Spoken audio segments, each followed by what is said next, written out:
forma de desempate como nos dias de hoje. Numa equipa fantástica, destaque para Hilário, Mário Lino, Fernando Mendes e Carvalho. Seriam apenas estes dois últimos que jogariam todos os 12 encontros da prova. Aos 5 minutos da primeira parte, a esperança brilhou em Alvalade quando o Sporting inaugurou o marcador, através de Figueiredo, aquele que ficou conhecido no futebol português como o Alta Fini de Cernache, em parte devido à sua propensão para marcar golos ao eterno rival Benfica. Com este resultado, o Sporting teve de discutir a passagem à próxima fase, num terceiro jogo a disputar em Barcelona, onde voltou a vencer novamente a equipa italiana por 3-1. No entanto, a tarefa dos Leões não foi fácil. O jogador italiano Nova colocou o Atalanta em vantagem na eliminatória aos 20 minutos. O Sporting não se deu por vencido e apenas 3 minutos depois chegou à igualdade com um chapéu exímio de Mascarenhas. Mas só no prolongamento é que tudo se decidiu. Primeiro por Lúcio e depois Mascarenhas, a cabecear para o terceiro gol do Sporting. Esta seria uma longa prova que começara no outono de 1963 e haveria de terminar em glória no verão de 1964. Ficava na história do Sporting a grande arrancada de Barcelona.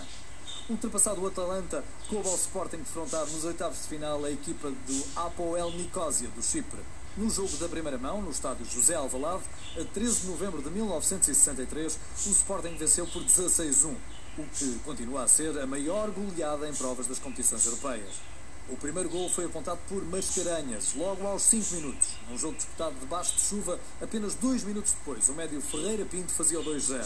Embora copiosamente derrotados, os cipriotas aos 24 minutos, através de Andrew, fizeram o seu ponto de honra, colocando então o resultado em 3-1. O quarto gol leonino aconteceu 3 minutos depois, uma vez mais através do avançado Mascarenhas, que apontou nada mais, nada menos que 6 dos 16 gols. Outro recorde que perdura até hoje nas competições europeias. Nos quartos de final, o Sporting viria a encontrar outras dificuldades. Calhar em sorte o poderoso Manchester United. A primeira mão jogou-se em Old Trafford, decorria o mês de fevereiro de 1964. Logo aos 22 minutos, Dennis Law inaugurou o marcador. Era o primeiro de uma goleada que mais tarde viria a dar que falar na história da prova, do Sporting e do Manchester.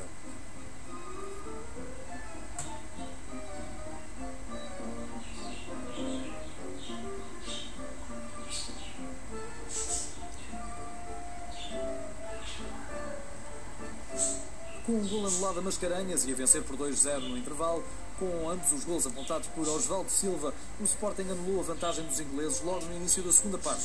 Aos 47 minutos, Gel fez o 3-0 para os Leões e somente 5 minutos depois, Moraes apontou o quarto gol leonino, levando à loucura todos os espectadores em Alvalade.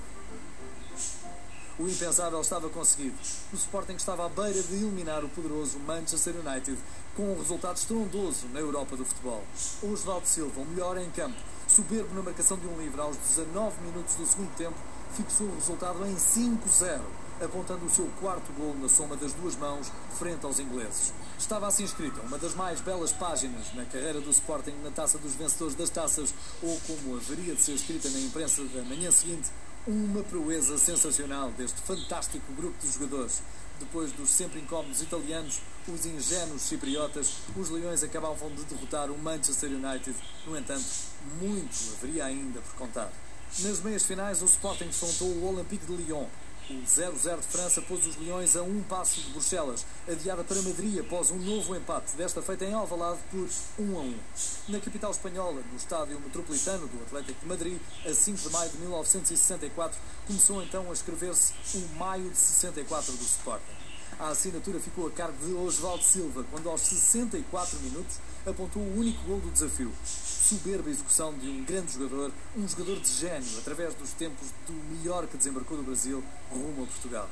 Este resultado, conseguido em terras de Espanha, colocou o Sporting na sua primeira final europeia, a terceira de equipas portuguesas, depois de muito suor, muitas lágrimas, mas muitas alegrias. Sporting Clube de Portugal para Bruxelas, onde vai disputar a final da Taça dos Vencedores das Taças frente ao MPK da Hungria. Ao longo de 10 jogos, somou 6 vitórias, empatou 2 jogos e perdeu 2.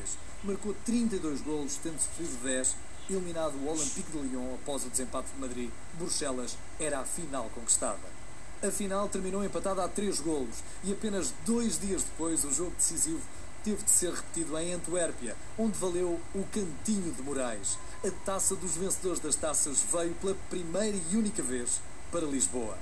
A bola vai partiu com boa conta para a baliza, gol!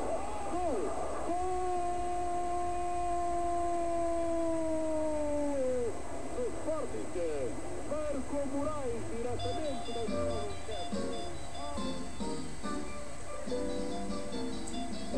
A terra estremeceu e verde se tornou, o sonho aconteceu, um golo só bastou, um golo do Moraes, que não esquece mais. Viva o Sporting!